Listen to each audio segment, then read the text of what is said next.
Hello बच्चों, स्वागत है आप सभी का स्कॉलर स्टडी अड्डा में। एज वी प्रॉमिस्ड हम आपके लिए एक फाउंडेशन बैच लेकर आएंगे। उसी की फाउंडेशन बैच की आज ये फर्स्ट क्लास है। हम स्टार्ट करने वाले हैं बायोलॉजी से। जैसे आपको पता है फाउंडेशन स्ट्रॉन्ग करना कितना इम्पॉर्टेंट है, और आप इस बैच के थ्रू अपने बेसिक्स और कॉन्सेप्ट्स को बहुत स्ट्रॉन्ग कर सकते हैं। चलिए स्टार्ट करते हैं बायोलॉजी के फाउंडेशन से। बायोलॉजी के बेसिक कॉन्सेप्ट्स हम इसमें पढ़ने वाले हैं। सबसे पहले हमें कुछ भी पढ़ने से पहले ये पता होना चाहिए बायोलॉजी क्या होती है, हम इसको क्यों पढ़ते हैं। बायोलॉजी जो होती है, इसके नाम में ही बायो मीन्स होता है एक्चुअल में लाइफ, और लॉगस मीन्स होता है स्टडी। तो हम इसमें क्या पढ़ने वाले हैं, ये एक साइंटिफिक ब्रांच है। बायोलॉजी क्या है? It is a scientific branch.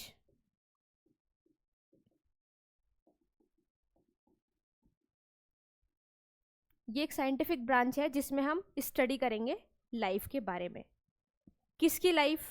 Animals की, ह्यूमंस की, प्लांट्स की, माइक्रो ऑर्गेनिज्म की, सबके बारे में हम बायोलॉजी जब पढ़ते हैं ये सब चीज़ें हम पढ़ते हैं। क्या क्या पढ़ना है हमें? ह्यूमंस कैसे बने हैं, वो कैसे रिप्रोडक्शन करते हैं, लाइफ इंट्रैक्शन कैसे करती है लिविंग थिंग से, नॉन लिविंग थिंग से, सब चीज़ें हमें बायोलॉजी के अंदर पढ़नी होती हैं। क्यों ज़रूरी है बायोलॉजी पढ़नी? Why do we study biology? अगर ये हमारे क्यूरिकुलम में ऐड है तो इसका कुछ ना कुछ इंपॉर्टेंस तो होगा ही। वैसे ही तो हम लोग पढ़ नहीं रहे, इतने टाइम से हर कोई बायोलॉजी पढ़ते हुआ आ रहा है। क्यों ज़रूरी है इसको पढ़ना? इसलिए क्योंकि हम अपने बारे में कैसे जानेंगे, हमारी बॉडी कैसे फंक्शन करती है, एनिमल्स की बॉडी कैसे फंक्शन करती है, हमारे आसपास जो ऑर्गेनिज्म है उनकी बॉडी कैसे फंक्शन करती है, ये सब चीज़ें हमें बायोलॉजी में पढ़नी होती हैं। इसीलिए बायोलॉजी पढ़नी ज़रूरी होती है। ह्यूमन बॉडी के बारे में जानेंगे हम लोग, कैसे ह्यूमन बॉडी काम कर रही है, ठीक है। वैसे ही प्लांट के बारे में जानेंगे, प्लांट कैसे काम करते हैं, कैसे रिप्रोड्यूस करते हैं, बाकी चीज़ें कैसे करते हैं, कैसे रेस्पायर करते हैं, ये सब चीज़ें हमें बायोलॉजी में पढ़नी है। इसीलिए बायोलॉजी पढ़नी ज़रूरी होती है। ओके, ब्रांचेस, क्या क्या ब्रांच होती हैं बायोलॉजी की? ब्रांच का क्या मतलब है? जब आप लोग 9th-10th क्लास में हैं तो आप सिर्फ एक ही सब्जेक्ट पढ़ रहे हैं बायोलॉजी के नाम से। अब जब आप आगे फर्दर 11th-12th में जाएंगे, उसके भी आगे जब आप और ग्रेजुएट होंगे बायोलॉजी से, अगर आप पढ़ने वाले हैं तो आप लोग अलग अलग ब्रांचेस पढ़ेंगे बायोलॉजी की। जैसे आप लोग क्या क्या पढ़ेंगे? Cell biology. सेल बायोलॉजी में क्या होता है? सेल बायोलॉजी में हमें सेल के बारे में पढ़ना होता है, ठीक है। उसमें हर चीज़, हम जो भी सेल से रिलेटेड चीज़ें हैं, सेल क्या है, सेल कैसे बनी है, सेल कैसे काम करती है, वो सब चीज़ें हमें सेल बायोलॉजी में पढ़नी है। आपको लग रहा होगा सेल तो एक बहुत छोटी सी चीज़ है, अभी बस हमें इतना पता है कि सेल ये होती है, सेल से हमारी बॉडी बनी है, बाकी हम इस पर पूरा सब्जेक्ट कैसे बना सकते हैं। तो जब आप फर्दर आप सेल के बारे में पढ़ेंगे, वहाँ पता चलेगा हमें एक कितनी छोटी छोटी चीज़ें, माइक्रो लेवल पर जाकर हमें बायोलॉजी को पढ़ना होता है। जेनेटिक्स, जेनेटिक्स में हमें क्या पढ़ना है? जेनेटिक्स में हम लोग पढ़ेंगे जीन्स, डीएनए, हेरिडिटी, ठीक है। अभी जब आप 12th क्लास में बायो पढ़ेंगे वहाँ आपको पता चलेगा कि जेनेटिक्स का कितना इंपॉर्टेंस है हमारी लाइफ में। तो जेनेटिक्स में हमें ये सब पढ़ना होता है, डीएनए के बारे में, हेरिडिटी क्या है, इनहेरिटेंस क्या है, कैसे फंक्शन करता है डीएनए, डीएनए कैसे बनता है, डीएनए का काम क्या है बॉडी में, ये सब क्यों ज़रूरी है, ठीक है। ये सब हमें जेनेटिक्स में पढ़ने को मिलता है। फिजियोलॉजी, फिजियोलॉजी जैसे ह्यूमन फिजियोलॉजी हमें पढ़नी है, प्लांट फिजियोलॉजी हमें पढ़नी है, या आप 11th में ही पढ़ेंगे। क्या होती है फिजियोलॉजी? फिजियोलॉजी में हमें ह्यूमन बॉडी के अंदर की जो चीज़ें हैं वो पढ़ने को मिलेंगी, respiratory system, excretory system, circulatory system. वैसे ही प्लांट में हमें जो बॉडी का फंक्शन है प्लांट की वो पढ़ने को मिलेगा, उसको कहते हैं फिजियोलॉजी। इकोलॉजी, इकोलॉजी में हम एनवायरनमेंट के बारे में पढ़ते हैं। माइक्रोबायोलॉजी में हमें क्या क्या पढ़ना है? माइक्रोबायोलॉजी में हमें पढ़ने हैं वायरसेस, ठीक है, बैक्टीरिया, फंजाई, ये सब हमें माइक्रोबायोलॉजी में पढ़नी है।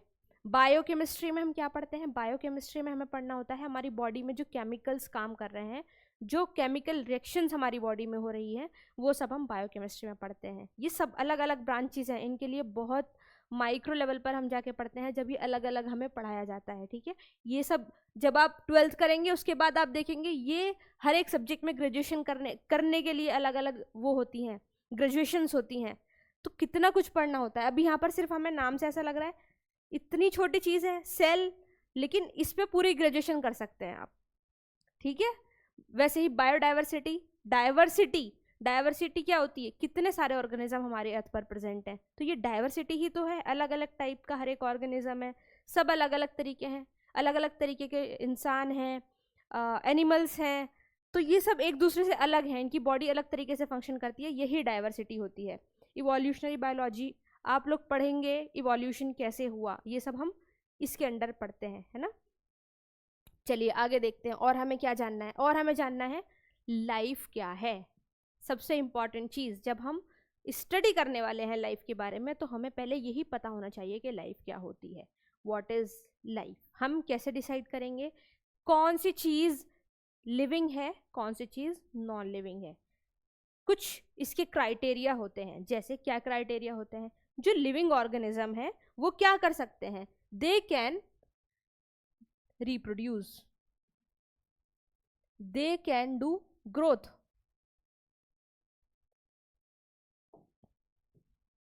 ग्रोथ कर सकते हैं लिविंग ऑर्गेनिज्म।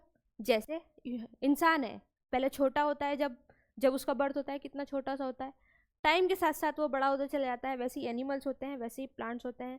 तो ये सब जो लिविंग ऑर्गेनिज्म हैं वो क्या करते हैं, ग्रोथ करते हैं, रिप्रोडक्शन करते हैं, अपने ही जैसे ऑर्गेनिज्म को प्रोड्यूस करते हैं, मेटाबॉलिक रिएक्शंस करते हैं। What is metabolic reactions, metabolism, metabolism क्या होता है, वो मेटाबॉलिज्म वो प्रोसेस है जो हमारी बॉडी में केमिकल रिएक्शंस हो रही हैं, उसी को हम मेटाबॉलिज्म कहते हैं। ठीक है, केमिकल रिएक्शंस कहाँ होती हैं, बॉडी में होती हैं। क्या है केमिकल रिएक्शन, देखिए जो आप लोग खाना खा रहे हैं, डाइजेशन हो रहा है, ये भी एक केमिकल रिएक्शन ही है। ठीक है, हम लोग सांस ले रहे हैं, इसमें जो रिएक्शंस होंगी वो भी केमिकल रिएक्शंस हैं। इसको हम आगे बहुत डिटेल में पढ़ेंगे, बट अभी इतना समझ लीजिए, जो मेटाबॉलिज्म है वो एक इम्पॉर्टेंट क्राइटेरिया होता है लिविंग ऑर्गेनिज्म का। ये डिसाइड करने में बहुत हेल्प करता है क्या चीज़ लिविंग है और क्या चीज़ लिविंग नहीं है। तो मेटाबॉलिज्म में भी दो चीज़ें होती हैं, एक होता है catabolism. What is catabolism, catabolism में जो बड़े बड़े पार्टिकल्स हैं वो छोटे छोटे पार्टिकल्स में ब्रेक डाउन हो जाते हैं। एक होता है एनाबॉलिज्म, एनाबॉलिज्म में इसका अपोजिट हो जाता है। एनाबॉलिज्म में क्या होता है, एनाबॉलिज्म में छोटे पार्टिकल्स मिलकर एक बड़ा प्रोडक्ट बना देते हैं। ठीक है, रिएक्शन में क्या होगा, दो ही चीज़ें होंगी, या तो एक बड़ा मॉलिक्यूल छोटे मॉलिक्यूल में ब्रेक डाउन होगा, या फिर एक छोटे मॉलिक्यूल से बड़ा मॉलिक्यूल बनेगा, वही दो टाइप की चीज़ें हैं। ठीक है, ये रिएक्शंस हैं, रिएक्शन दो टाइप की होती हैं, एक कैटाबॉलिज्म, एक एनाबॉलिज्म। जो कैटाबॉलिज्म है उसमें बड़े जो पार्टिकल्स हैं वो टूटकर छोटे पार्टिकल्स बनाते हैं, उसका अपोजिट एनाबॉलिज्म होता है। ठीक है, ये कुछ क्राइटेरिया होते हैं। एक क्राइटेरिया होता है कॉन्शियसनेस।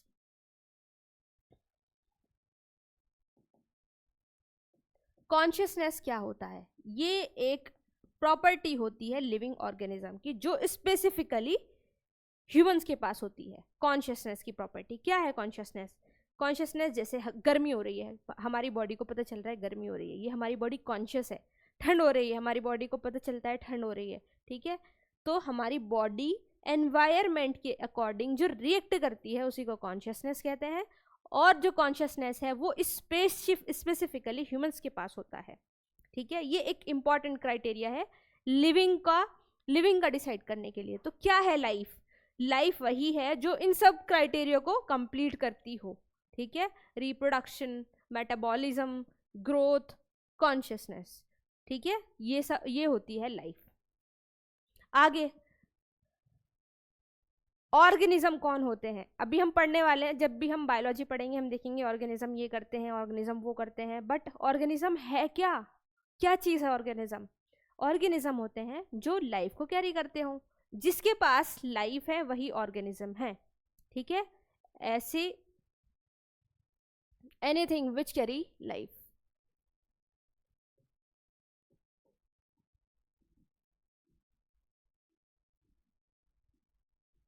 वही ऑर्गेनिज्म है। ठीक है, मतलब जो लाइफ के क्राइटेरिया हम देख कर आए हैं, जो उसको फॉलो करते हैं, उन चीज़ों को हम ऑर्गेनिज्म कहते हैं। एनिमल एक ऑर्गेनिज्म है, ह्यूमन एक ऑर्गेनिज्म है, ठीक है। तो जो भी उन चीजों को फॉलो करेगा वो एक ऑर्गेनिज्म कहलाएगा। Clear? How organism are formed, organism बने कैसे हैं। अभी हमने देखा ऑर्गेनिज्म कौन है, मैं एक ऑर्गेनिज्म हूं, मेरी बॉडी कैसे बनी है, ठीक है। क्या एक चेयर एक ऑर्गेनिज्म होगी? सोचिए आप खुद से, एक चेयर है, क्या उसको मैं ऑर्गेनिज्म बोलूं? क्या हम उसको ऑर्गेनिज्म बोल सकते हैं? टेबल, टेबल को हम ऑर्गेनिज्म बोल सकते हैं? या फैन, उसको हम एक ऑर्गेनिज्म बोल सकते हैं? यस और नो? सोचिए, बिल्कुल भी नहीं बोल सकते। क्यों? क्योंकि वो लाइफ के जो क्राइटेरिया हैं उसको कंप्लीट ही नहीं करती। क्या चेयर रिप्रोडक्शन करती है? क्या चेयर रखी है, अभी मैं यहाँ इसको छोड़कर चले जाऊँ, अगले दिन ये एक और चेयर प्रोड्यूस कर देगी क्या अपने जैसी? बिल्कुल भी नहीं। ना तो ये ग्रो कर सकती है, जो इसका साइज है वो सेम ही रहने वाला है, चाहे 50 साल बाद देखें हम, चाहे इसको 100 साल बाद देखें हम, ठीक है। ना ही ये कॉन्शियस फील करती है, और ना ही ये मेटाबॉलिक रिएक्शन शो करती है। तो ये एक नॉन लिविंग थिंग है, ठीक है। लिविंग थिंग्स जो होती हैं वो लाइफ के क्राइटेरिया को कंप्लीट करती हैं, उसी को ऑर्गेनिज्म हम कहते हैं। अब ये लिविंग थिंग बनी कैसे हैं, ये इंपॉर्टेंट चीज है जानने वाली, ठीक है। क्यों हमने उनको लिविंग बोला, कैसे पता चला कि वो लिविंग है, ये सब चीजें क्यों हो रही हैं उसकी बॉडी में, ये बनी है एक सेल नाम की चीज से। और यही एक इंपॉर्टेंट चीज है जो उसको लिविंग बनाने में हेल्प कर रही है, ठीक है। कौन? सेल। सेल क्या होता है? अब ये सेल होता क्या है, व्हाट इज सेल?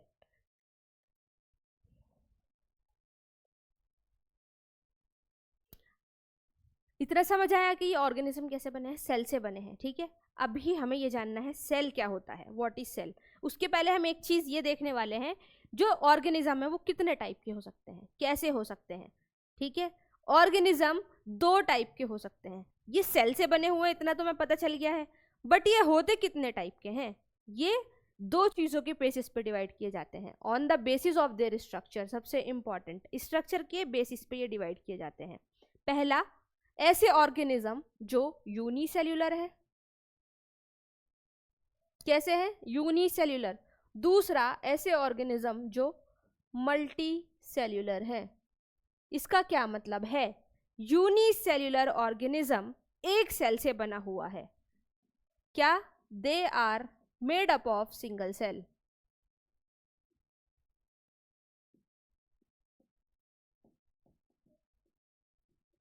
ये कितनी सेल से बना है? एक सेल से बना है। एग्जाम्पल, क्या अपने आसपास कोई एक ऐसा ऑर्गेनिज्म आपको दिखता है जो सिंगल सेल से बना हो? देखा है आपने कुछ ऐसा? अमीबा इसका एक एग्जाम्पल है, जनरली हम उसको नहीं देख पाते, ठीक है। पैरामीशियम इसका एक एग्जाम्पल है,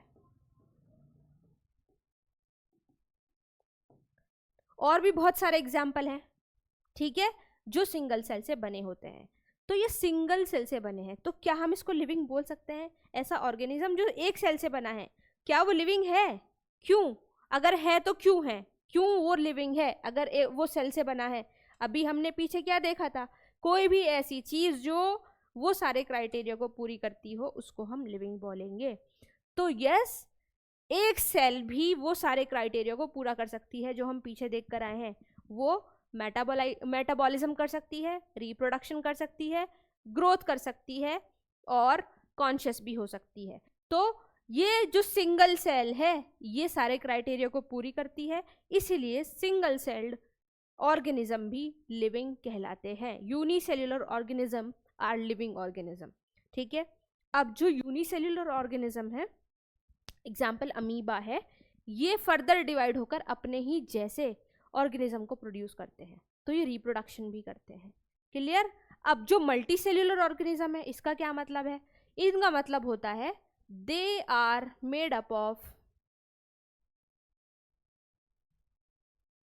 more than one cell, generally millions of cell,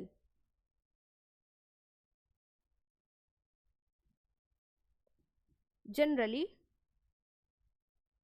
millions of cells। इसका एक एग्जाम्पल आप लोग बताइए सोचकर, क्या हो सकता है? क्या आपने कोई मल्टी सेलर ऑर्गेनिज्म कभी देखा है? चलिए यूनिसेलर तो आप कहते हैं हमने नहीं देखा, ठीक है। मल्टी सेलर क्या आपने कभी देखा है? वो भी नहीं देखा क्या?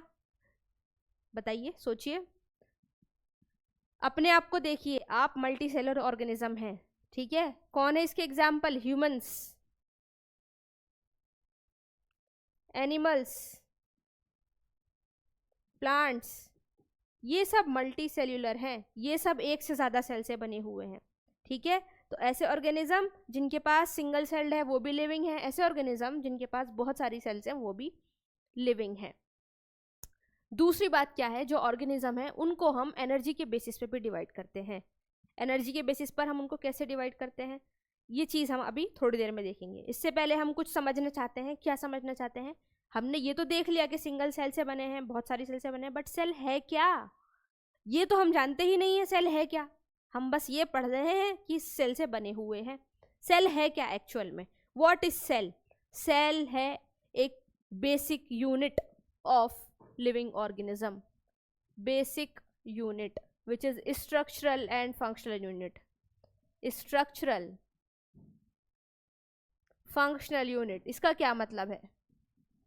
इसका मतलब है, जैसे अगर आपका सोचिए, जब आपने कभी कभी घर बनते हुए देखा हो, कोई बिल्डिंग बनती हुई देखी, उसमें क्या होता है, सबसे छोटी एक यूनिट जो ब्रिक होती है उससे ही पूरी बिल्डिंग को बनाया जाता है ना, ब्रिक का यूज किया जाता है। वैसे ही जब हमारी बॉडी को बनाया गया है, मल्टी सेलर ऑर्गेनिज्म को बनाया गया है, सेल उसकी सबसे छोटी यूनिट है, मल्टीपल सेल से ही वो बॉडी बनी हुई है। तो बेसिक यूनिट है, इसका क्या मतलब है? सबसे छोटी यूनिट बॉडी की एक सेल है। फंक्शनल यूनिट का क्या मतलब है और स्ट्रक्चरल यूनिट का क्या मतलब है? स्ट्रक्चरल यूनिट का मतलब है वो पूरी बॉडी को फॉर्म करती है। फंक्शनल यूनिट का मतलब है वो सारे फंक्शन सिंगल सेल ही कर सकती है, ठीक है, एक सिंगल सेल ही सारे फंक्शन को कर सकती है। ये एक फंक्शनल यूनिट भी है, मतलब हमारी बॉडी के जो फंक्शन है उसको करने में ये हेल्प करती है और हमारी बॉडी के स्ट्रक्चर को बनाने में ये हेल्प करती है, इसीलिए हम इसको स्ट्रक्चरल, फंक्शनल और बेसिक यूनिट कहते हैं। देखिए ये एक सेल है, ठीक है, ये एक सेल है। सेल कैसी दिखती है? सेल है ये ऐसी दिखती है, इसके अंदर बहुत सारे, ये एक वर्ड लिखा हुआ है ऑर्गेनेलीज। क्या होती हैं ऑर्गेनेलीज? ये छोटी छोटी चीज़ें दिख रही हैं आपको, अलग अलग कलर की, ये कुछ ग्रीन, रेड, ब्लू, येलो, है ना, ये सब क्या है? ये सेल के अंदर कुछ छोटे छोटे यूनिट्स पड़ी हुई हैं, इन्हीं को हम ऑर्गेनेलीज कहते हैं। इनका अलग अलग फंक्शन होता है, ठीक है। जैसे मेरी बॉडी है, मेरी बॉडी में बहुत सारे क्या है, अलग अलग रिप्रोडक्शन के लिए अलग चीज़ें हैं और एक्सक्रीशन के लिए अलग चीज़ें हैं, डाइजेशन के लिए अलग सिस्टम बना हुआ है, हर चीज़ के लिए अलग सिस्टम बना हुआ है, और मेरी बॉडी मिलकर क्या बना रही है? कंप्लीट बॉडी बना रही है, इसलिए मुझे लिविंग कह दिया है, ठीक है। वैसे ही एक सेल, इसके अंदर जो छोटे छोटे ऑर्गेनेलीज हैं, ये इसको एक कंप्लीट सेल बना रही है। इसके सारे काम ये ऑर्गेनेली करते हैं अलग अलग, कुछ एटीपी, कुछ एनर्जी का फॉर्मेशन करते हैं, कुछ वेस्ट प्रोडक्ट को क्या करते हैं? स्टोर करते हैं। तो सबके काम अलग अलग है, कुछ प्रोटीन बनाने में हेल्प करते हैं, इसीलिए ये एक लिविंग सेल, सिंगल सेल भी लिविंग होती है, क्योंकि इसके पास जो ऑर्गेनेलीज हैं वो सारे फंक्शन करने में हेल्प करते हैं सेल को, ठीक है। अब हमें देखना है ये ऑर्गेनेलीज क्या चीज़ है और इनके काम क्या क्या होते हैं, ठीक है, क्योंकि जब तक आप सेल को नहीं समझेंगे बायोलॉजी ही नहीं समझ पाएंगे, ठीक है। बायोलॉजी में हमें हर लिविंग थिंग के बारे में पढ़ना है, और जो लिविंग थिंग की बेसिक यूनिट है, अगर आप सेल को ही नहीं जानेंगे तो कैसे आप फर्दर स्टडी को कंप्लीट कर पाएंगे बायोलॉजी की? तो हमें जानना ज़रूरी है सेल क्या है, कैसी दिखती है और सेल कैसे बनी हुई है। सबसे इम्पॉर्टेंट चीज़, ये एक सेल है, एनिमल सेल है सबसे इम्पॉर्टेंट पहले, ठीक है।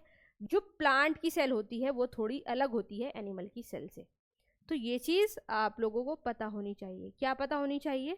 जो प्लांट की सेल होती है वो एनिमल सेल से थोड़ी अलग दिखती है, ठीक है।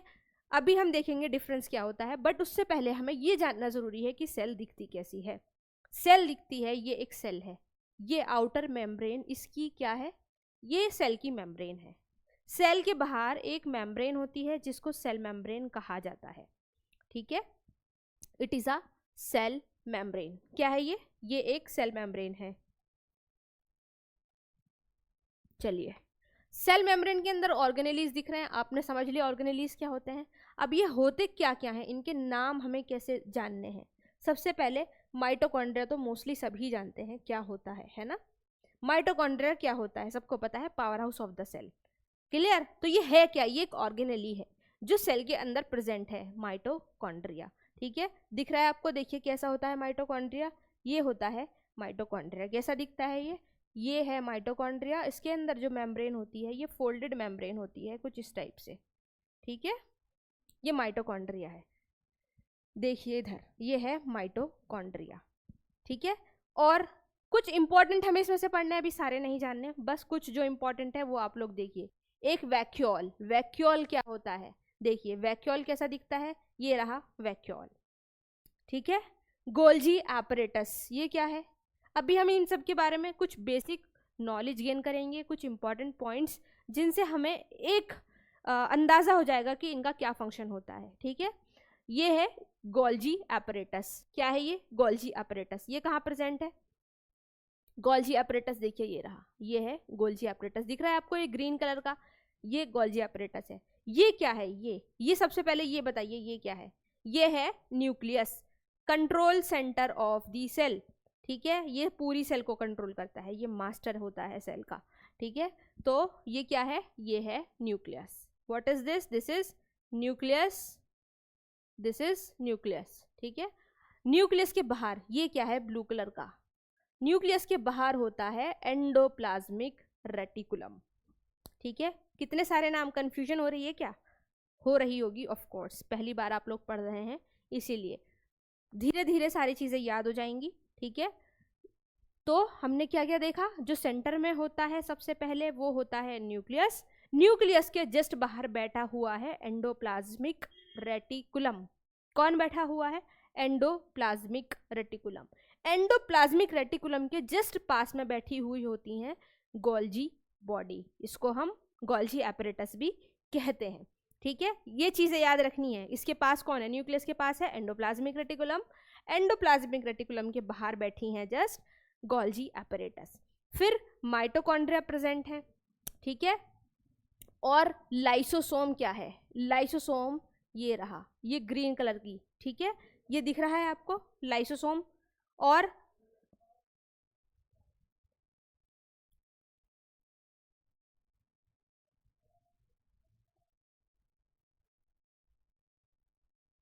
ये है cytoplasm. What is this, this is cytoplasm. क्या है साइटोप्लाज्म, ये पूरा का पूरा फ्लूइड जिसके अंदर ये ऑर्गेनेलीज पड़ी हुई है। ठीक है, तो एक सेल है सबसे इंपॉर्टेंट, सेल के बाहर की मेम्ब्रेन को सेल मेम्ब्रेन कहते हैं। ठीक है, देखिए इधर,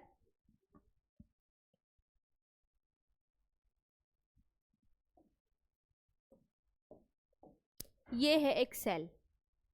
ठीक है, और ये है सेल मेम्ब्रेन, सेल के बाहर वाली मेम्ब्रेन को हम सेल मेम्ब्रेन कहते हैं, दिस इज सेल मेम्ब्रेन।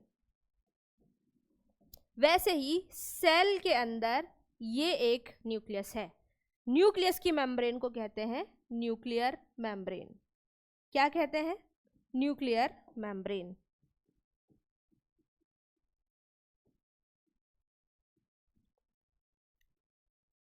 ठीक है, अब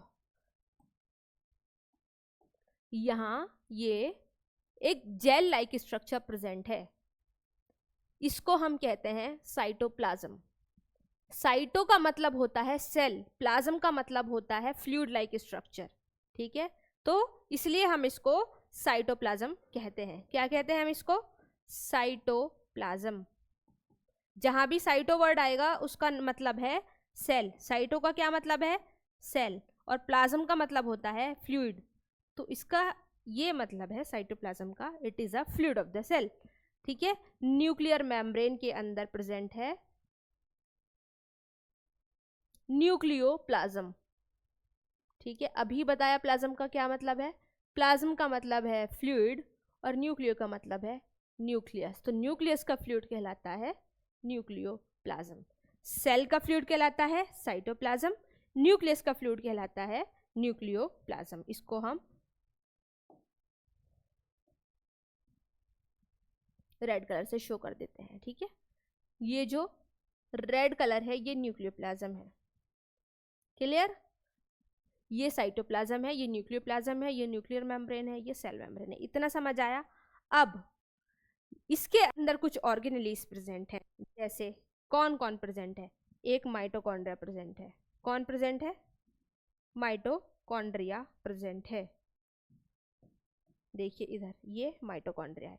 माइटोकॉन्ड्रिया, उसके बाहर एक लेयर होती है, फिर उसके अंदर एक और फोल्डेड लेयर होती है। This is mitochondria. अभी हम एनिमल सेल की बात कर रहे हैं, ठीक है, ये एनिमल सेल की बात हो रही है, तो यहाँ पर एक माइटोकॉन्ड्रिया प्रेजेंट है। This is mitochondria.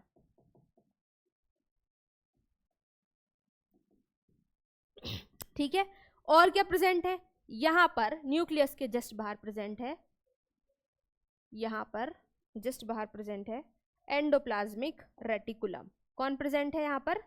Endoplasmic reticulum. कुछ इस टाइप का ये दिखेगा आपको, ठीक है, this is endoplasmic reticulum.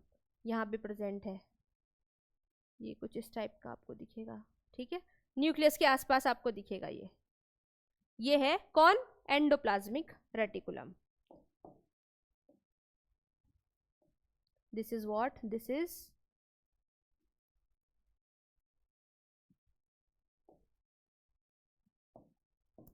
Is endoplasmic reticulum, ठीक है, दिस इज एंडोप्लाज्मिक रेटिकुलम। इतना समझ आया? ये सेल है, ये सेल की मेम्ब्रेन है जस्ट आउट में, उसके अंदर जो फ्लूइड है दिस इज साइटोप्लाज्म। ये न्यूक्लियस है, न्यूक्लियस की मेम्ब्रेन को न्यूक्लियर मेम्ब्रेन कहते हैं, उसके अंदर जो फ्लूइड है उसको न्यूक्लियोप्लाज्म कहते हैं। अब जो साइटोप्लाज्म है उसके अंदर कुछ ऑर्गेनेलीज प्रेजेंट है। एक ऑर्गेनेली है माइटोकॉन्ड्रिया, दूसरा ऑर्गेनेली अपने पढ़ा एंडोप्लाज्मिक रेटिकुलम, ठीक है, ये माइटोकॉन्ड्रिया है, ये एंडोप्लाज्मिक रेटिकुलम है। और हमें क्या देखना है? और हमें देखना है यहाँ पे कुछ प्रेजेंट है गोल्जी एपरेटस या गोल्जी बॉडी। कोई और कलर लेते हैं। यहाँ देखिए ये प्रेजेंट है गोल्जी बॉडीज। ये कौन बैठी हैं? यहाँ पर हैं ये गोल्जी बॉडीज, ठीक है। और क्या प्रेजेंट है सेल में? और प्रेजेंट है, ये है वैक्यूल, दिस इज वैक्यूल, ठीक है। और क्या प्रेजेंट है यहाँ पर? यह है लाइसोसोम। इतना क्लियर हुआ? ये कुछ इंपॉर्टेंट चीजें हैं जो आपको जाननी जरूरी हैं, तभी आप सेल के बारे में पता कर पाएंगे कि सेल क्या होती है। ये क्या है छोटे छोटे पर्पल कलर के? ये दिख रहे हैं हमें राइबोसोम, ठीक है, ये दिख रहे हैं हमें राइबोसोम। इतना समझ आया? क्लियर हुई है ये चीजें? चलिए अब हम कुछ कुछ फंक्शन जानते हैं कि ये क्या काम करते हैं और ये कैसे सेल को लिविंग बनाते हैं। सबसे पहले हम जानना चाहेंगे किसके बारे में? सेल मेम्ब्रेन के बारे में। सेल मेम्ब्रेन प्रोटेक्शन प्रोवाइड करता है सेल को, ठीक है, ये क्या बाहर के एनवायरनमेंट से प्रोटेक्शन प्रोवाइड करता है सेल को। सेल मेम्ब्रेन का काम होता है प्रोटेक्शन प्रोवाइड करना। और सेल मेम्ब्रेन जो होती है ये कैसी होती है? सेल मेम्ब्रेन सेमी परमिएबल होती है। what is the means of semi permeable membrane? Cell membrane, जो सेल मेम्ब्रेन है ये क्या करता है? इट प्रोवाइड्स प्रोटेक्शन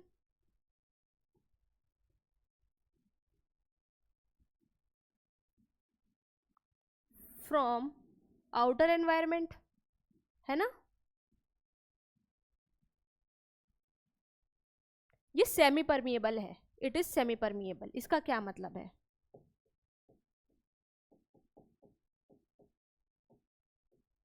इसका मतलब होता है, सेमी का मतलब है कंप्लीट ना होना, ठीक है, हाफ, मतलब इसका ये होता है जो सेल मेम्ब्रेन है वो जो परमिशन देती है वो कुछ ही चीज़ों को परमिट करती है अपने अंदर जाने के लिए।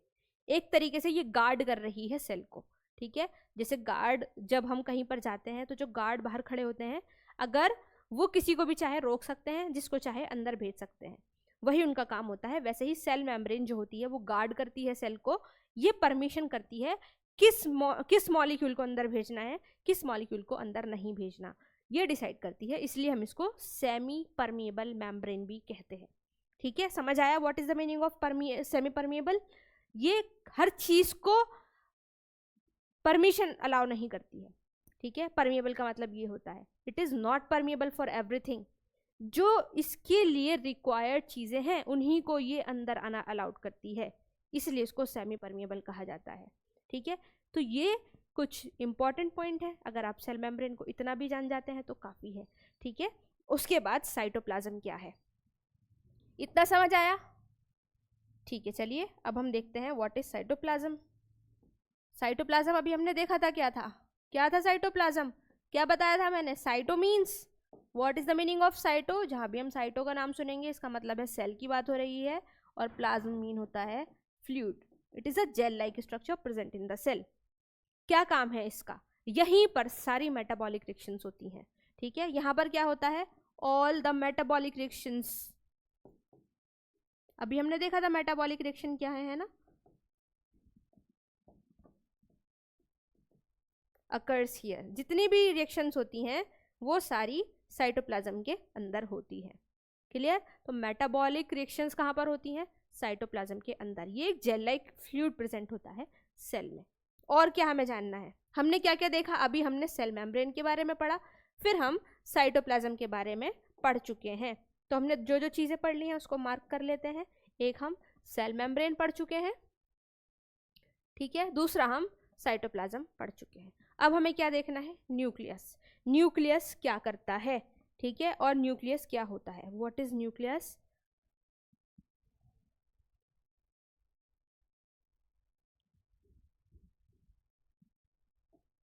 देखिए, न्यूक्लियस क्या है? कंट्रोल सेंटर है सेल का। It is a control centre of the cell. इसके अंदर जो फ्लूइड फिल्ड होता है उसको क्या कहते हैं? न्यूक्लियोप्लाज्म कहते हैं। ठीक है, अब इंपॉर्टेंट चीज क्या है न्यूक्लियस के बारे में हमें ये जानना है। जो न्यूक्लियस है वहां पर प्रेजेंट होता है क्रोमोसोम। अब ये क्रोमोसोम क्या चीज है? क्रोमोसोम ये कौन सी चीज आ गई? नहीं, क्रोमोसोम कुछ ऐसे दिखते हैं। ठीक है, कुछ ऐसे भी दिखते हैं, दोनों ही क्रोमोसोम है। ठीक है, कंफ्यूज नहीं होना, ये भी क्रोमोसोम है, ये भी क्रोमोसोम है। दीज आर क्रोमोसोम्स, ये हैं क्रोमोसोम्स। क्रोमोसोम है क्या? What is chromosome? सबसे पहले क्रोमोसोम को जानने से पहले हमें जानना है डीएनए के बारे में। अब ये डीएनए क्या चीज है? What is DNA? डीएनए एक जेनेटिक मटेरियल है। It is a genetic material. What is this? It is a genetic material. अभी हमने देखा था जेनेटिक्स, है ना? डीएनए ही जेनेटिक्स को बनाता है, इसलिए हमने क्या कहा है इसको? ये जेनेटिक मटेरियल है। जेनेटिक मटेरियल का क्या मतलब है? ये कैरी करता है इंपॉर्टेंट इंफॉर्मेशन को। किस चीज़ की इंफॉर्मेशन? प्रोटीन के फॉर्मेशन की इंफॉर्मेशन। मतलब इसका क्या मतलब है? इसका ये मतलब है जो मेरी बॉडी है, मेरी बॉडी में कुछ अलग अलग कैरेक्टर्स हैं। जैसे मेरी बॉडी कैसी दिखेगी, मेरी आंखें कैसी दिखेंगी, मेरे कान कैसे दिखेंगे, मेरे बाल कैसे दिखेंगे, ये सब मेरी बॉडी में जो प्रोटीन बनता है वो डिसाइड करता है। ठीक है, तो आपकी बॉडी की जो फीचर्स हैं वो आपकी बॉडी में जो प्रोटीन बना है उसने डिसाइड किए हैं वो फीचर्स कैसे होने वाले हैं। जो इंफॉर्मेशन प्रोटीन के बनाने की है वो डीएनए के पास है। ठीक है, इसका क्या मतलब है? यही है डीएनए जिसके पास सारी इंफॉर्मेशन है। हमारी बॉडी में कैसे प्रोटीन्स बनने वाले हैं ये उस इंफॉर्मेशन को कैरी करता है। क्लियर हुआ कुछ? प्रोटीन क्यों बनते हैं बॉडी में? जितने भी हमारी बॉडी के फीचर हैं वो प्रोटीन ही डिसाइड करते हैं। ठीक है, जैसा प्रोटीन हमारी बॉडी में बनेगा वैसे ही फीचर हमारी बॉडी के पास होंगे। इतना क्लियर है? ठीक है, क्यों बनते हैं प्रोटीन? बॉडी के फीचर्स डिसाइड प्रोटीन ही करता है। प्रोटीन कहाँ से बनता है? प्रोटीन डीएनए से बनता है। डीएनए से डायरेक्टली प्रोटीन नहीं बनता, डीएनए से पहले आरएनए बनता है, फिर बनता है प्रोटीन। ठीक है, प्रोटीन बनता है, बट जो इंफॉर्मेशन को कैरी करता है वो डीएनए करता है। अभी आरएनए के बारे में जानने की जरूरत नहीं है, सिर्फ इतना याद रखिए कि डीएनए से प्रोटीन बनता है और प्रोटीन हमारी बॉडी के फीचर्स को डिसाइड करता है, इसलिए प्रोटीन का बनना ज़रूरी है बॉडी में, ठीक है। तो जो प्रोटीन है वो डीएनए बनाता है। डीएनए के पास इंफॉर्मेशन है, मतलब ये कौन है, इसके पास, ये समझिए इसके पास कोडिंग है, ठीक है, सॉफ्टवेयर बनाने की। वो सॉफ्टवेयर कौन है, वो प्रोटीन है। वो कोड्स डीएनए के पास हैं। अब जो कोड्स ये रखता है डीएनए, वो जिस जगह पर कोड को रखता है उसको हम कहते हैं जीन। ये क्या चीज़ है अब, ठीक है। सबसे पहले डीएनए क्या है, डीएनए एक जेनेटिक मटेरियल है।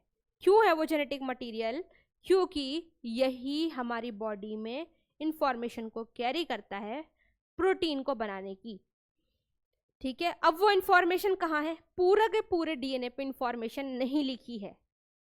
डीएनए कैसा दिखता है, डीएनए एक थ्रेड लाइक स्ट्रक्चर है, धागे जैसा है, ठीक है। कैसा है ये, थ्रेड लाइक स्ट्रक्चर है। कैसा है DNA, it is a thread like structure. समझिए व्हाट इज डीएनए।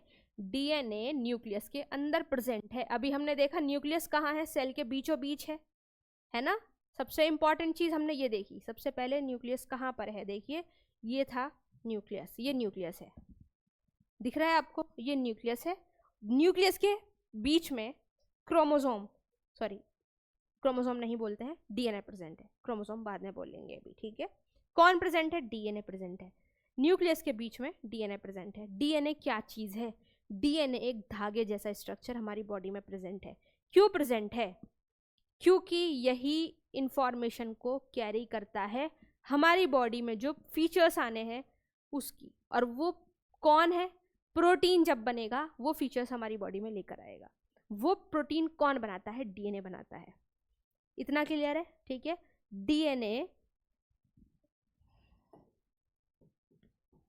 कहाँ प्रेजेंट है, it is present in nucleus,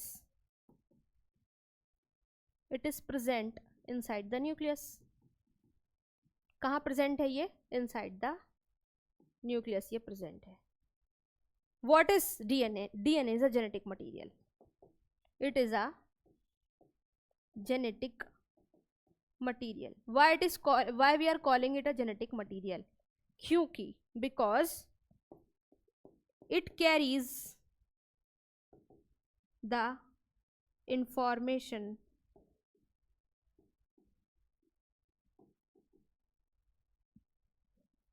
for the formation of protein, है ना, for the formation of protein। ये प्रोटीन को बनाने की इंफॉर्मेशन को कैरी करता है। वाई प्रोटीन इज इंपॉर्टेंट, मेरा क्वेश्चन ये है, वाई प्रोटीन इज इंपॉर्टेंट। ये कैरी तो कर रहा है इंफॉर्मेशन को प्रोटीन की बनाने की, बट इंपॉर्टेंट क्यों है protein, why protein is important.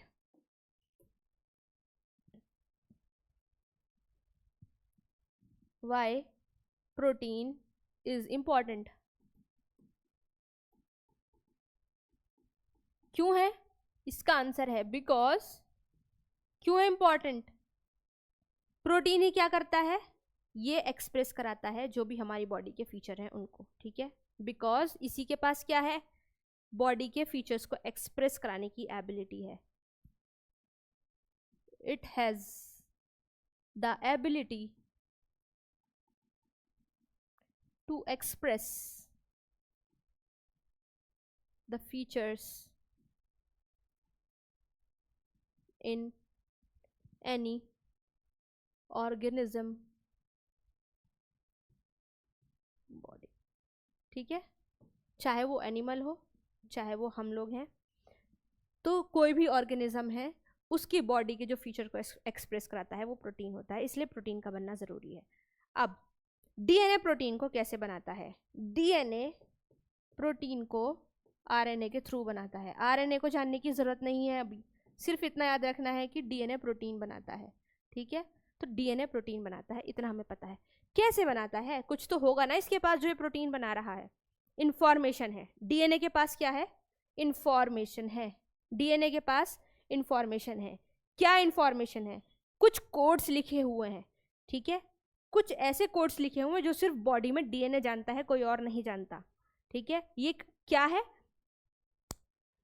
एक ऐसी इंफॉर्मेशन है जो सिर्फ डीएनए जानता है, कोई और नहीं जानता। कुछ कोड्स हैं वो सिर्फ डीएनए के पास है। डीएनए में भी हर जगह कोडिंग नहीं लिखी है, वो कोड्स डीएनए में भी हर जगह नहीं लिखे हैं।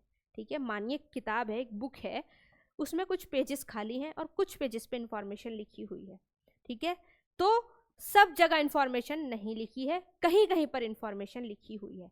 जिस जगह इंफॉर्मेशन लिखी है, डीएनए के उस पार्ट को जीन कहा जाता है। क्या कहा जाता है? जीन कहा जाता है। ठीक है, जीन कहा जाता है। कौन से पार्ट को? जहां पर इंफॉर्मेशन लिखी होती है प्रोटीन को बनाने की। इतना क्लियर है? ये इंपॉर्टेंट चीजें हैं, ये जाननी जरूरी है। ये टर्म्स बहुत इंपॉर्टेंट है। जीन क्या है, डीएनए क्या है। ठीक है, इतना समझ आया? जीन क्या है? डीएनए का वो पार्ट जो इंफॉर्मेशन को कैरी करता है प्रोटीन को बनाने की, वही पार्ट डीएनए का जीन कहलाता है। इतना क्लियर है? चलिए आगे। अब हमने एक और चीज देखी थी, क्रोमोसोम क्या है। अब डीएनए थ्रेड लाइक स्ट्रक्चर है, ये हमें पता चल गया। ठीक है, तो थ्रेड, जब आप जिस थ्रेड से हम लोग हमारे कपड़े सिलते हैं, वो क्या होता है, उसको रोल कर दिया जाता है किसी चीज पर ताकि वो कम स्पेस ले। अगर हम उसको खोलते हैं कितना ज्यादा स्पेस लेता है। वैसे ही डीएनए अगर खुला हुआ हमारी बॉडी में पड़ा होगा तो कितना स्पेस इसको चाहिए हमारी बॉडी में। ठीक है, तो जो डीएनए है उसको रोल कर दिया गया है, उसको कंडेंस्ड कर दिया गया है। डीएनए की उसी फॉर्म को कहा जाता है क्रोमोसोम। ठीक है, तो डीएनए की कौन सी फॉर्म? डीएनए की कंडेंस्ड फॉर्म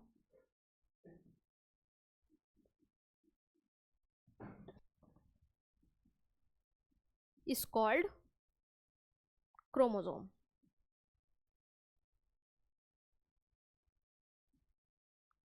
ठीक है, तो हमें क्या क्या टर्म्स याद रखनी है? सबसे पहले हमें याद रखना है डीएनए क्या है।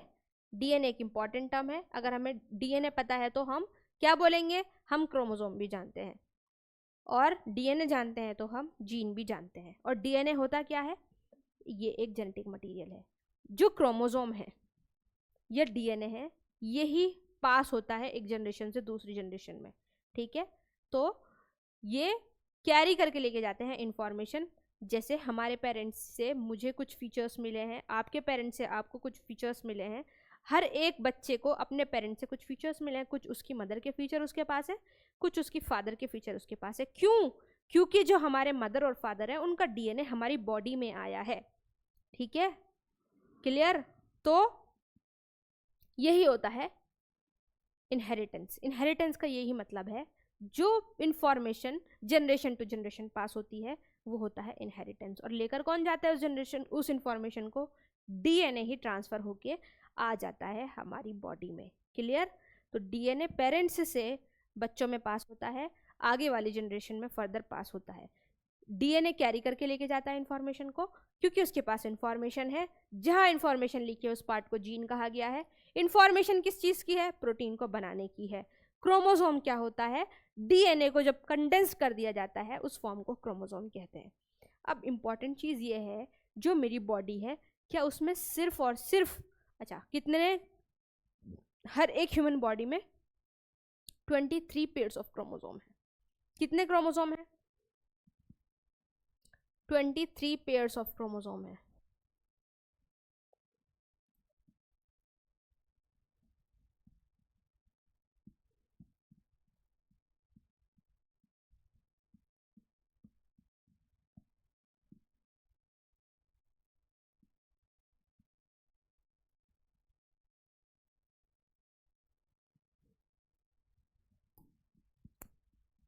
ट्वेंटी थ्री पेयर क्रोमोसोम के प्रेजेंट होते हैं। क्या ये पूरी बॉडी में सिर्फ 23 पेयर है? नहीं, हर एक सेल के पास 23 पेयर है। ये चीज़ में आप लोगों को बिल्कुल भी कंफ्यूज नहीं होना। पूरी बॉडी में 23 पेयर नहीं होते, बॉडी की हर सेल के पास 23 पेयर है। ठीक है, डी क्रोमोसोम का 23 पेयर हर एक सेल के पास है बॉडी की। क्लियर? तो हमारी बॉडी में जितनी भी सेल हैं उसके पास अपने क्रोमोसोम है, सबके पास 23 पेयर्स ऑफ क्रोमोसोम है। चलिए आगे देखते हैं। अब कुछ चीज़ें, न्यूक्लियस के बारे में समझ आया। न्यूक्लियस के अंदर डीएनए प्रेजेंट है, जिसको हमने क्रोमोसोम भी कहा है। ठीक है, चलिए आगे देखते हैं। आगे हमें क्या देखना है? हम न्यूक्लियस पढ़ चुके हैं, न्यूक्लियर मेम्ब्रेन पढ़ चुके हैं। एंडोप्लाज्मिक रेटिकुलम या माइटोकॉन्ड्रिया क्या होता है? पहले हम थोड़ी सी इंफॉर्मेशन माइटोकॉन्ड्रिया के बारे में ले लेते हैं, फिर हम देखते हैं एंडोप्लाज्मिक रेटिकुलम और गोल्जी बॉडी। माइटोकॉन्ड्रिया सब जानते हैं, सबको पता है mitochondria power house of the cell, है ना, power house of the cell सबको पता है। क्यों कहते हैं इसको पावर हाउस, मुझे ये बताइए। ये तो आप लोग बता ही देंगे कि ये पावर हाउस है, कहते क्यों है माइटोकॉन्ड्रिया को पावर हाउस? माइटोकॉन्ड्रिया को power house of the cell कहते हैं, सबको पता है ये। क्यों कहते हैं? ऑफ कोर्स ये हमारी बॉडी में क्या जनरेट करता है? एनर्जी को जनरेट करता है। अब ये एनर्जी जनरेट तो होती है, बट इसका काम क्या है? जो हमारी बॉडी फंक्शन कर रही है वहाँ एनर्जी की ज़रूरत होती है, रेस्पिरेशन कर रही है, डाइजेशन कर रही है, एक्सक्रीशन कर रही है, सब जगह एटीपी की ज़रूरत है। बट जो एटीपी जनरेट होती है वो स्टोर हो जाती है बॉडी में, ठीक है। अब जैसे हमारे घर में इलेक्ट्रिसिटी आती है, कि इलेक्ट्रिसिटी बन रही है, बस ट्रांसफ़र हो रही है, कहीं ना कहीं स्टोर करते हैं वो लोग, जब ज़रूरत है तब उसको ट्रांसफ़र करते हैं, ऐसा होता है ना। तो एनर्जी क्या है, जब ज़रूरत है ट्रांसफ़र होती है। वैसे ही जो हमारी बॉडी है, माइटोकॉन्ड्रिया जनरेट करता रहता है एनर्जी को, बट वो स्टोर होती रहती है। और स्टोर किसकी फॉर्म में होती है? एटीपी की फॉर्म में ये स्टोर होती है, ठीक है। किसकी फॉर्म में स्टोर होती है? एटीपी की फॉर्म में स्टोर होती है, जिसको हम कहते हैं एडिनोसिन ट्राइफॉस्फेट। क्या कहते हैं इसको? Adenosine triphosphate. और क्या कहते हैं इसको? Energy currency of the cell. It is also known as energy currency of the cell. अब जिस भी पार्ट में बॉडी को एनर्जी की ज़रूरत होगी वो एटीपी से एनर्जी को मांग लेगा और यूज़ कर लेगा। क्लियर? तो माइटोकॉन्ड्रिया पावर हाउस है क्योंकि वो जनरेट करता है एटीपी को और स्टोर कर देता है in the form of ATP. ठीक है, समझ आया? ये था माइटोकॉन्ड्रिया। बस इतनी ही ज़रूरत है माइटोकॉन्ड्रिया के बारे में जानने की। और हमें क्या जानना है? और हमें जानना है किसके बारे में? Endoplasmic reticulum. Endoplasmic reticulum. What is endoplasmic reticulum? क्या करता है एंडोप्लाज्मिक रेटिकुलम? सबसे पहले एंडोप्लाज्मिक रेटिकुलम दो टाइप के हैं, ठीक है। एक रफ है, एक स्मूथ है। एक रफ है, एक स्मूथ है। जो रफ एंडोप्लाज्मिक रेटिकुलम है इसके ऊपर प्रेजेंट है राइबोसोम, ठीक है। एक चीज और देखिए, अब पीछे चलते हैं जहां मैंने सेल का स्ट्रक्चर बनाया है। ये देखिए राइबोसोम यहाँ पर भी प्रेजेंट है ना। ये पर्पल कलर के दिख रहे हैं आपको, ये राइबोसोम है, ठीक है। दिख रहे हैं या नहीं दिख रहे हैं? आई थिंक दिख नहीं रहा है कलर, लेट मी मार्क। ये राइबोसोम्स है, ठीक है। तो राइबोसोम साइटोप्लाज्म में भी पड़े होते हैं, बट ये जो एंडोप्लाज्मिक रेटिकुलम है कहीं कहीं पर यहाँ भी राइबोसोम पड़े हुए आपको दिख जाएंगे इसके ऊपर, यहाँ यहाँ यहाँ यहाँ, ठीक है। कहीं कहीं पर जहाँ राइबोसोम प्रेजेंट होते हैं उस टाइप के एंडोप्लाज्मिक रेटिकुलम को कहा जाता है रफ एंडोप्लाज्मिक रेटिकुलम। क्या कहा जाता है? Rough endoplasmic reticulum. और जिसके पास राइबोसोम नहीं है उसको कहा जाता है स्मूथ। क्लियर? अब राइबोसोम प्रेजेंट तो है, अब ये राइबोसोम क्या काम करते हैं? एंडोप्लाज्मिक रेटिकुलम के पास राइबोसोम है, तो राइबोसोम बनाते हैं proteins. It forms protein. Ribosome protein को बनाते हैं, ठीक है। और जो स्मूथ वाले हैं ये लिपिड्स वगैरह का फॉर्मेशन करते हैं। नो नीड टू नो, अभी बस इतना याद रखना है, दो टाइप के हैं ये। It is rough smooth. Rough के पास राइबोसोम है जो राइबोसोम प्रोटीन का फॉर्मेशन करता है। जो राइबोसोम साइटोप्लाज्म में पड़े हैं वो भी प्रोटीन का फॉर्मेशन करते हैं। तो राइबोसोम का काम ही प्रोटीन का फॉर्मेशन करना होता है। क्लियर? Golgi apparatus. अब देखिए,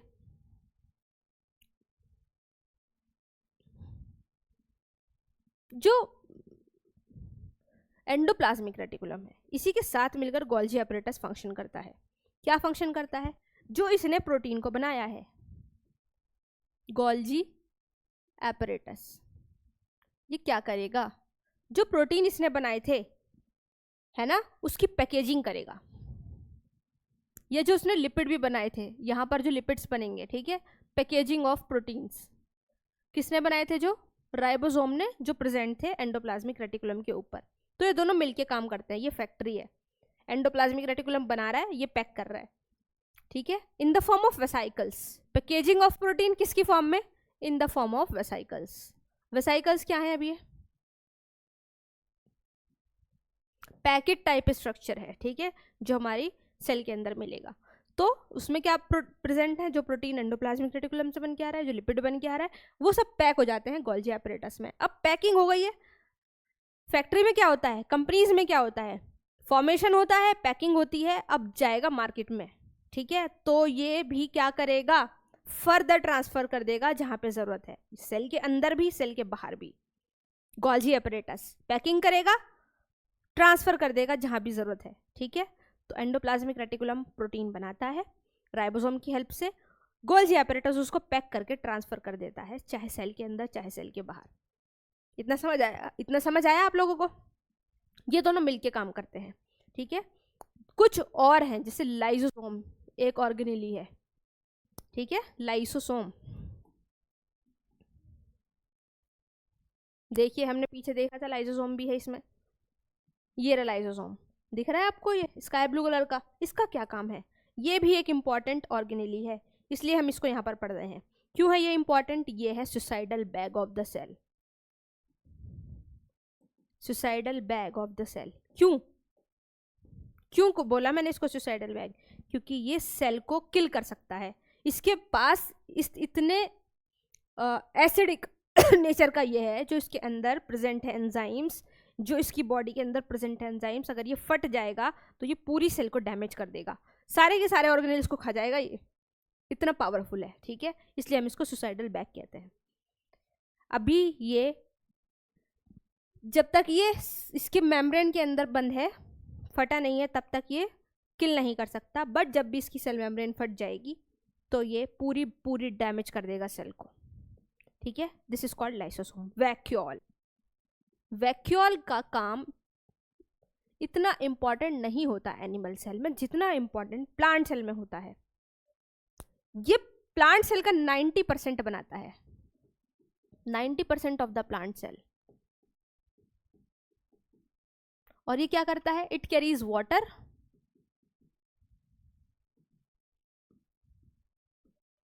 and some waste material,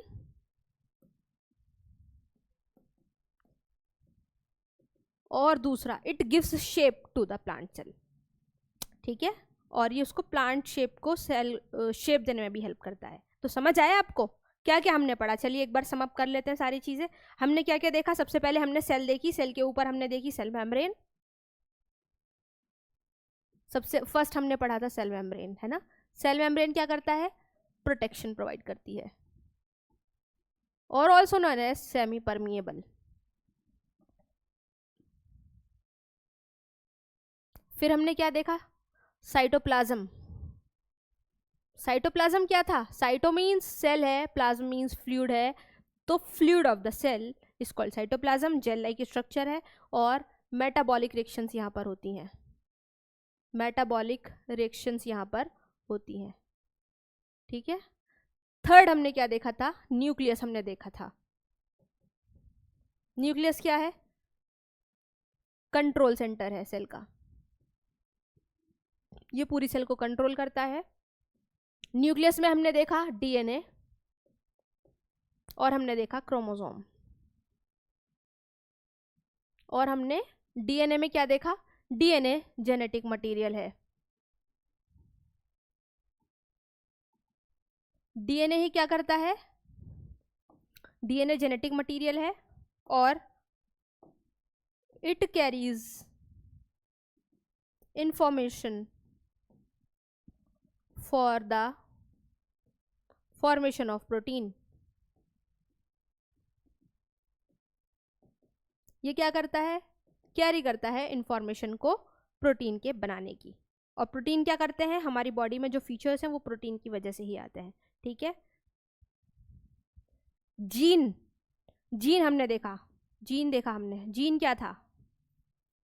a part of DNA which carry information. जो इंफॉर्मेशन को कैरी करता है वो पार्ट डीएनए का जीन कहलाता है। और हमने क्या देखा? क्रोमोसोम देखा। What is chromosome? A condensed form of DNA. क्या है? A condensed form of DNA. DNA की कंडेंस्ड फॉर्म। अच्छा, डीएनए की फुल फॉर्म क्या होती है? Deoxyribose nucleic acid. ठीक है, it is a full form of DNA. उसके बाद हमने क्या देखा? हमने देखा माइटोकॉन्ड्रिया।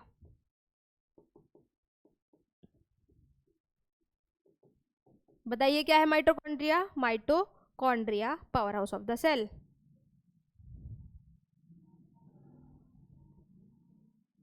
ये एनर्जी का फॉर्मेशन करता है और स्टोर करता है in the form of ATP. किसकी फॉर्म में?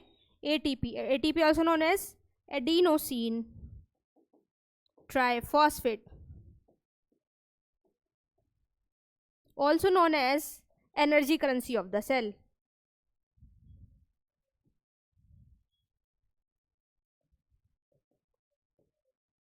और हमने क्या देखा?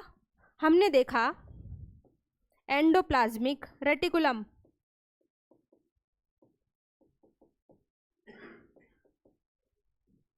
एंडोप्लाज्मिक रेटिकुलम के ऊपर हमने देखे राइबोसोम्स, जो क्या करते हैं? प्रोटीन्स का फॉर्मेशन, प्रोटीन फॉर्मेशन। ओके,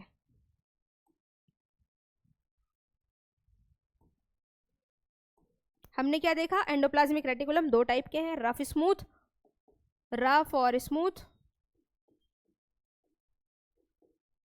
और रफ वाला क्या करता था? प्रोटीन का फॉर्मेशन करता था, है ना? रफ वाला क्या करता था? चलिए आगे देखते हैं दूसरे पेज पर। एंडोप्लाज्मिक रेटिकुलम, यह है 8th। एंडोप्लाज्मिक रेटिकुलम, ठीक है। एंडोप्लाज्मिक रेटिकुलम रफ और स्मूथ थे। कैसे थे? Rough smooth. रफ के पास था आर से रफ, तो रफ के पास है राइबोसोम, आर से राइबोसोम। ठीक है, आर से रफ, आर से राइबोसोम। और ये क्या करता था? प्रोटीन का फॉर्मेशन, फॉर्म्स प्रोटीन। और स्मूथ वाले लिपिड्स वगैरह बनाते हैं, है ना? Not that important to learn now, अभी इतना याद रखिए। एंडोप्लाज्मिक रेटिकुलम के बाद हमने क्या देखा? इसके साथ कौन काम कर रहा था? Golgi apparatus. ये पूरी एक साथ फैक्ट्री की तरह काम करते हैं दोनों मिलकर। वो बनाता है, ये पैकेजिंग करता है। ये क्या करता है? Packaging in the form of vesicles, है ना? इन the form of vesicles. Vesicles की फॉर्म में पैकेजिंग करता है। छोटे छोटे पैकेट्स हैं जिसमें प्रोटीन को पैकेज करेगा और ट्रांसफर भी कर देगा जहां पर भी जरूरत है। ठीक है, उसके बाद हमने क्या देखा? उसके बाद हमने देखा lysosome. Lysosome, lysosome also known as suicidal bag. और हमने क्या देखा? वैक्यूल देखा।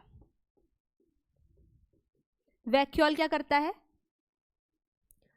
वैक्यूल क्या करता है? ये स्टोरेज, ठीक है, ये स्टोरेज में हेल्प करता है। अब जो वैक्यूल है ये मोस्टली प्लांट सेल में मिलता है, मतलब एनिमल सेल में भी है। मोस्टली का मतलब ज़्यादा स्पेस लेता है प्लांट सेल का। ठीक है, इतना आपको मैंने बता दिया। एक चीज़ और है जो यहाँ पर पढ़ने की है। अभी हमने ये सारी चीज़ें क्या देखी एनिमल सेल के अंदर। प्लांट सेल भी कुछ कुछ ऐसी ही है, बस थोड़ा सा डिफरेंस है प्लांट सेल में। जो सेल मेम्ब्रेन थी यहाँ पर एनिमल सेल की, ये वाली जो सेल मेम्ब्रेन थी, ये आउटर मेम्ब्रेन है सेल एनिमल सेल में। बट प्लांट सेल में जो आउटर मेम्ब्रेन हो जाती है वो हो जाती है सेल वॉल। मतलब इसके बाहर एक और सेल प्रेजेंट है। क्या प्रेजेंट है इसके बाहर? एक नई सेल, सॉरी एक नई मेम्ब्रेन प्रेजेंट है जिसको हमने कहा है cell wall. This is cell wall. ठीक है, ये अब प्लांट सेल की बात हो रही है। एनिमल सेल अभी हमने पढ़ ली, बिल्कुल कंप्लीट पढ़ चुके हैं। प्लांट सेल भी एनिमल सेल जैसी है, बस कुछ डिफरेंस क्या है? जो मेम्ब्रेन है वो आउटर कवरिंग नहीं है, उसके बाहर एक और कवरिंग है जिसको कहा है सेल वॉल। ठीक है, सेल वॉल। एक चीज और, यहाँ पर एक एक्स्ट्रा और बहुत इंपॉर्टेंट ऑर्गेनेली प्रेजेंट है। ठीक है, सारी चीजें तो प्रेजेंट है जो हमने पढ़ी अभी तक। एक ऑर्गेनेली जो सिर्फ और सिर्फ प्लांट सेल के पास होता है, जो बहुत इंपॉर्टेंट है, आप लोग पढ़ भी चुके हैं उसको, जिसका नाम है प्लास्टिड। क्या करें? नहीं पढ़ा? पढ़ा है। अभी देखिए कैसे पढ़ा है। It is plastid. ठीक है, आपने ये नहीं पढ़ा ना प्लास्टिड, बट आपने क्लोरोप्लास्ट पढ़ा है। ठीक है, तो प्लास्टिड बहुत सारे तरीके के हैं, जैसे क्लोरोप्लास्ट भी एक प्लास्टिड है। क्या है? क्लोरोप्लास्ट। क्लोरोप्लास्ट भी एक प्लास्टिड है। क्रोमोप्लास्ट एक प्लास्टिड है। ल्यूकोप्लास्ट एक प्लास्टिड है।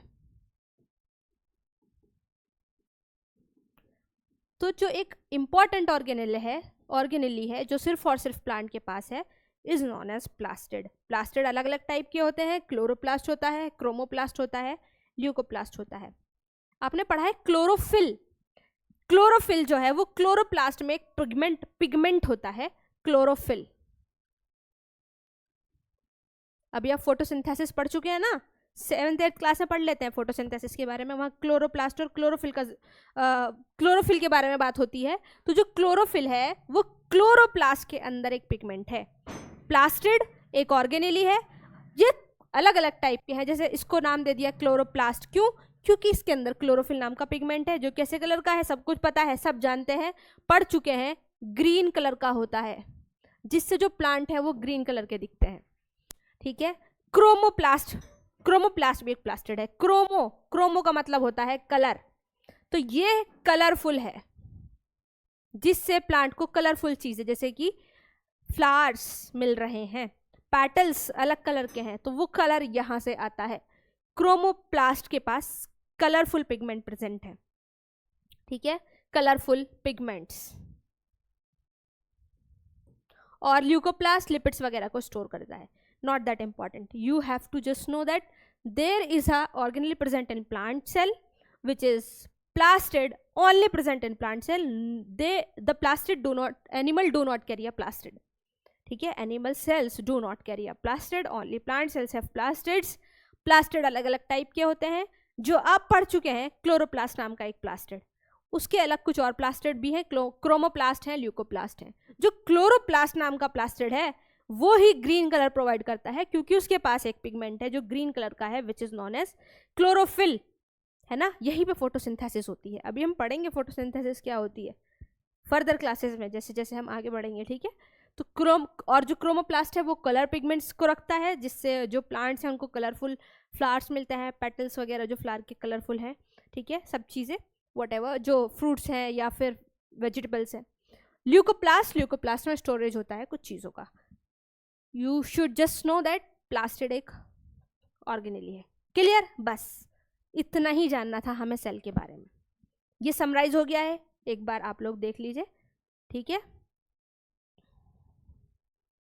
देखिए ये है समरी पूरी, इतना ही आप लोगों को जानना है बस, दैट्स ऑल। क्लियर? समझ आया ये प्लास्टिड के बारे में? चलिए अब हमें क्या देखना है, हम पढ़ चुके हैं सेल एंड सेल ऑर्गेनेली। अब हमें इसके बाद जानना है सेल डिवाइड होती हैं, सेल डिवीजन कैसे होता है। ठीक है, तो आप लोग सेल जान चुके हैं और सेल डिवीजन के बारे में हम थोड़ा सा पढ़ेंगे, बहुत ज़्यादा हमें नहीं पढ़ना है। What is cell division? जब सेल डिवाइड होती हैं उसी प्रोसेस को सेल डिवीजन कहा जाता है। कब होती है सेल डिवाइड? हम लोगों की ग्रोथ हो रही है, पहले हम छोटे बेबी थे, अब हम बड़े हो गए हैं, तो जो बॉडी है, जो सेल्स हैं, उन्होंने डिवाइड किया है और हमारी बॉडी को ग्रोथ करना स्टार्ट कर दिया है। तो कहाँ ज़रूरी है सेल डिवीजन? ग्रोथ के लिए, बॉडी की ग्रोथ के लिए, रिपेयर के लिए। कहीं पे चोट लग जाती है तो सेल दोबारा से बनती है ना, वहीं पर रिपेयर के लिए भी बॉडी की उसकी सेल डिवीजन की ज़रूरत है। रिप्रोडक्शन के लिए, कैसे रिप्रोडक्शन के लिए? कुछ ऑर्गेनिज्म ऐसे होते हैं जो सेल डिवीजन से ही रिप्रोडक्शन कर लेते हैं, जैसे सिंगल सेल ऑर्गेनिज्म है। ठीक है, सिंगल सेल है, उसके पास क्या रिप्रोडक्शन के लिए अलग से प्रोसेस थोड़ी होगा, या अलग से रिप्रोडक्शन का पूरा सिस्टम थोड़ी होगा, जैसे हमारे पास है, ह्यूमंस के पास है रिप्रोडक्शन का सिस्टम अलग से, वैसे ही सिंगल सेल के पास नहीं होता। तो जो सिंगल सेल्ड एक सेल वाले ऑर्गेनिज्म हैं वो सेल डिवीजन को ही रिप्रोडक्शन कहते हैं, उसी को ग्रोथ कहते हैं। ठीक है, growth and reproduction are synonymous in unicellular organism. Clear? वही ग्रोथ है उनकी, वही रिप्रोडक्शन है। बट इन मल्टीसेलर ऑर्गेनिज्म में these things are different. Growth is a different thing, reproduction is a different thing. Growth से हमारी बॉडी बढ़ती है, रिप्रोडक्शन से हम एक नए ऑर्गेनिज्म को प्रोड्यूस करते हैं। क्लियर? सेल डिवीजन का यहाँ काम होता है, यहाँ ज़रूरत होती है। अब जो सेल डिवीजन है पूरी ऑर्गेनिज्म में, हर एक टाइप के ऑर्गेनिज्म में, चाहे एनिमल हो, सिंगल सेल्ड हो, मल्टी सेल्ड हो, कुछ भी हो, उसमें 2 टाइप के सेल डिवीजन देखने को मिलेंगे। एक माइटोसिस नाम का सेल डिवीजन दिखेगा, माइटोसिस, दूसरा मियोसिस नाम का सेल डिवीजन दिखेगा। कौन कौन दिखेगा? माइटोसिस और मियोसिस दिखेगा। क्या है ये, क्या चीज़ है? जो माइटोसिस नाम का सेल डिवीजन है हर एक ऑर्गेनिज्म में मिलेगा, हमारी बॉडी में, प्लांट की बॉडी में, एनिमल्स की बॉडी में। क्यों मिलेगा? क्योंकि ये हेल्प करता है ग्रोथ में और रिपेयर में। हमने 3 चीज़ें देखी है ना अभी कि सेल डिवीजन किस किस चीज़ के काम आता है। एक चीज़ बच रही है, रिप्रोडक्शन। रिप्रोडक्शन में माइटोसिस की इतनी ज़रूरत नहीं है।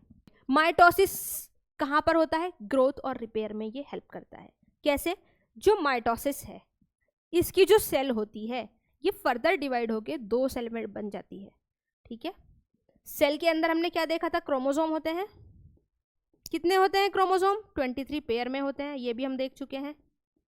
जब माइटोसिस से सेल डिवाइड होती है तो सेल के पास 23 पेयर ही आता है, यहाँ भी 23 पेयर आता है, 2 सेल में कन्वर्ट हो जाती है ये। ठीक है, 2 सेल में डिवाइड हो जाती है, इस प्रोसेस को माइटोसिस कहते हैं। और ये कहाँ होगी? जब भी बॉडी में ग्रोथ की ज़रूरत है, जब बॉडी में रिपेयर की ज़रूरत है, वहाँ पर ये होता है। दैट मीन्स कैसी सेल्स में? सोमैटिक सेल्स में, सोमैटिक सेल्स में ये होता है। ठीक है, सोमैटिक सेल्स वो सेल्स होती हैं जो सेक्स सेल से अलग सेल्स होती हैं। अब ये सेक्स सेल्स क्या हैं? ह्यूमन बॉडी में रिप्रोडक्शन के लिए सेक्स सेल्स होती हैं। रिप्रोडक्शन क्या है? अपने ही जैसे ऑर्गेनिज्म को जब हम प्रोड्यूस करेंगे वो रिप्रोडक्शन है। उसके लिए स्पेशल टाइप की सेल्स बनाई गई हैं बॉडी में जिनको सेक्स सेल्स कहते हैं। बाकी सारी सेल सोमैटिक सेल हैं, बस ये स्पेशल सेल ही सेक्स सेल्स हैं। अभी हम आगे पढ़ेंगे, जो मेल है उनकी सेक्स सेल्स अलग हैं, जो फीमेल है उनकी सेक्स सेल्स अलग हैं। बट अभी ये जानने की ज़रूरत नहीं है, सिर्फ इतना जानना है हमारी बॉडी में 2 टाइप की सेल है, एक सोमैटिक सेल है, एक सेक्स सेल है। ठीक है, सेक्स सेल रिप्रोडक्शन में हेल्प करती हैं। तो मियोसिस कहाँ पे काम आता है? रिप्रोडक्शन जब करना है तो मियोसिस डिवीजन की ज़रूरत होती है। जब भी रिप्रोडक्शन करना है तो मियोसिस डिवीजन की ज़रूरत है, सेक्स सेल की ज़रूरत है। ठीक है, तो सेक्स सेल में ही मियोसिस होता है। कहाँ पर होता है ये? सेक्स सेल में होता है मियोसिस, सोमैटिक सेल में होता है माइटोसिस। क्यों होता है मियोसिस सेक्स सेल में? ऐसा क्यों कि माइटोसिस नहीं कर रहे हैं? इसका रीज़न अभी जानने की ज़रूरत नहीं है, ये हम आगे पढ़ेंगे। ठीक है, बस अभी इतना जान लीजिए कि सेक्स सेल में मियोसिस होता है। क्यों होता है? क्योंकि यहाँ पर 23 पेयर ऑफ क्रोमोसोम है, इतना आपको पता है। हर एक सेल में 23 पेयर हैं, अभी हम देख कर आए हैं। यहाँ जो सेल डिवाइड होगी वो 4 सेल में डिवाइड होगी।